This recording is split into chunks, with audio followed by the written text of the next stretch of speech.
Welcome back. Small ruminants यानी छोटे जानवरों की तादाद के लिहाज से पाकिस्तान दुनिया का तीसरा बड़ा मुल्क है। जानवर किसानों ने पालने थे और किसानों ने कर दिखाया।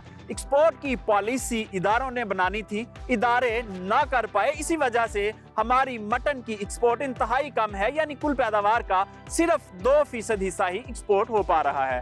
आइए देखते हैं कि दीगर क्या वजूहात हैं जिसकी बिना पर एक्सपोर्ट का वॉल्यूम इतना कम है।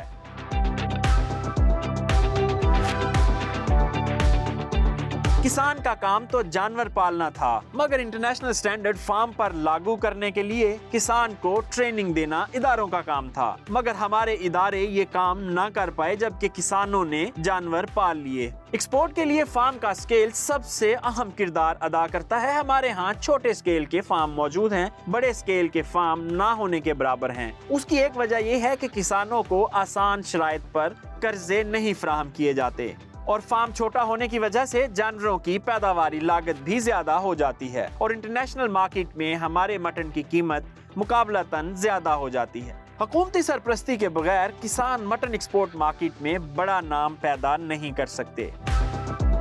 हुकूमत पंजाब इस वक्त मटन एक्सपोर्ट बढ़ाने के लिए क्या इकदाम कर रही है, ये जानने के लिए इस वक्त हमारे साथ डॉक्टर आसिफ शाही मौजूद है। उनसे पूछते हैं कि क्या प्लान है और कब तक हम मटन एक्सपोर्ट में एक मकाम पैदा कर सकते हैं। अस्सलाम वालेकुम। जी वालेकुम सलाम। एक्सपोर्ट की कुछ रिक्वायरमेंट है कि अगर हमने इस वक्त जो हम मटन एक्सपोर्ट कर रहे हैं वो जीसीसी कंट्रीज़ को कर रहे हैं। अगर हमने नीश मार्केट को जाना है या एग्जिस्टिंग मार्केट में अपना शेयर को बढ़ाना है तो उसके लिए कुछ इकदाम है जो करने पड़ते हैं, जो कि इमीडिएटली रिक्वायर्ड। एक तो उसमें डिजीज़ कंट्रोल का है। PPR एक बहुत सीवियर डिजीज़ होती है, उसके ऊपर गवर्नमेंट ऑफ पंजाब ने कॉम्प्रिहेंसिव प्रोग्राम लॉन्च किया है और हम 2030 में तक पाकिस्तान को कम्प्लीटली फ्री कर रहे हैं PPR से।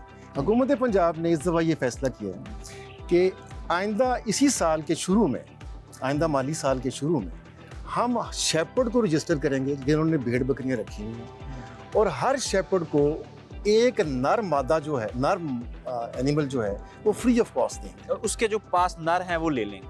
नहीं लेंगे, वो भी उसी के पास है। तो फिर इन ब्रीडिंग तो दोबारा जी इन ब्रीडिंग नहीं होगी, वो भी करता रहेगा। और जो आला नस्ल का एनिमल होगा, जो मेल होगा, वो हम उसको देंगे और वो उसके हर्ड के लिए हर 50 एनिमल के ऊपर हम एक उसको नर देंगे और फ्री ऑफ कॉस्ट देंगे। इससे होगा ये कि उसकी एक तो ब्रीड इंप्रूव होगी, उसकी ट्विनिंग परसेंटेज, बच्चा देने की जो सलाहियत है, 2 बच्चे देने की, 3 देने की, वो बढ़ेगी और वो जो डिटीरियोरेशन हो रही है ब्रीड की वो इम्प्रूव होगी।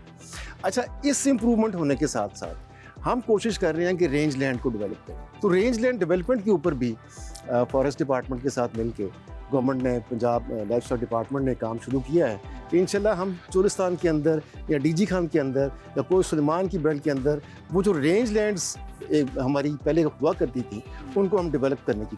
अच्छा सर, हमारे पास इस वक्त टेडी बकरी और बीतल, ये 2 ऐसी स्ट्रेन्स हैं जिनको हम मीट के लिए डेवलप कर सकते हैं। तो गवर्नमेंट क्या प्लान कर रही है, टेडी को प्रमोट करना है या बीतल को, या दोनों? अच्छा, दोनों को है। ये एक्चुअली डिपेंड करता है कि आपकी जो, अगर हम एक्सपोर्ट की तरफ देख रहे हैं तो एक्सपोर्ट मार्केट की डिमांड क्या है।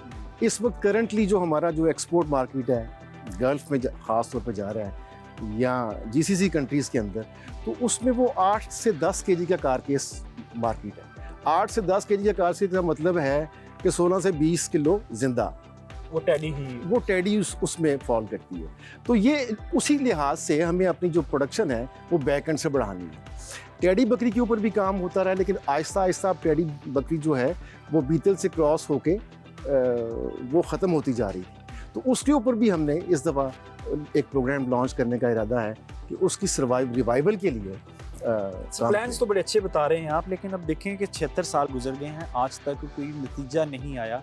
तो ये जो आप अब प्लान्स बता रहे हैं, इनका कितने % चांसेस है कि कोई रिजल्ट आए? ऐसी भी बात नहीं है, इतनी भी मेरा ख्याल है डिप्रेसिंग बात नहीं है। 76 साल गुजर गए हैं, लेकिन हम कुछ ना कुछ आगे जाते रहे हैं।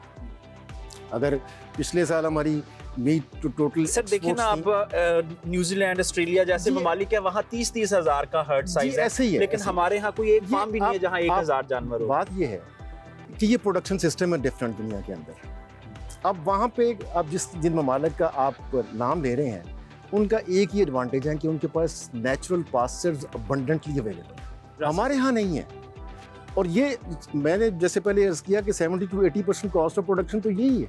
आपका जो बजट और है कुछ- वो आपको स्टैंडर्ड के मुताबिक पूरा मिल रहा है? बजट एलोकेशन ठीक है आपकी? देखिए बजट एलोकेशन तो जितनी हमारी कंट्रीब्यूशन है लाइफ स्टॉक जीडीपी के अंदर, नेशनल जीडीपी के अंदर, तो उस लिहाज से तो बजट अगर मिले तो फिर तो मेरा ख्याल है कोई लाइफ स्टॉक को तरक्की से नहीं रोक सकता। अब देखिए ना सर, हमारे पास जो एफएमडी का मेजर इशू है, और एफएमडी का जो वैक्सीनेशन प्रोडक्शन का प्लांट है वो कुछ 50 साल पुराना है। तो क्या गवर्नमेंट के पास इतनी कैपेसिटी नहीं है? अब तो गवर्नमेंट ऐसी आ गई है जो इसके ऊपर तवज्जो दे रही है कि अपना प्लांट लगा सके। अच्छा, एक चीज़ तो ये है, इसके ऊपर भी हमने एक foot and mouth control programme comprehensively बना लिया है और उसको हम इम्प्लीमेंट भी करने जा रहे हैं। और सीएम साहबा की उनका विजन भी है कि फुट एंड माउथ को हमने इरेडिकेट करना है।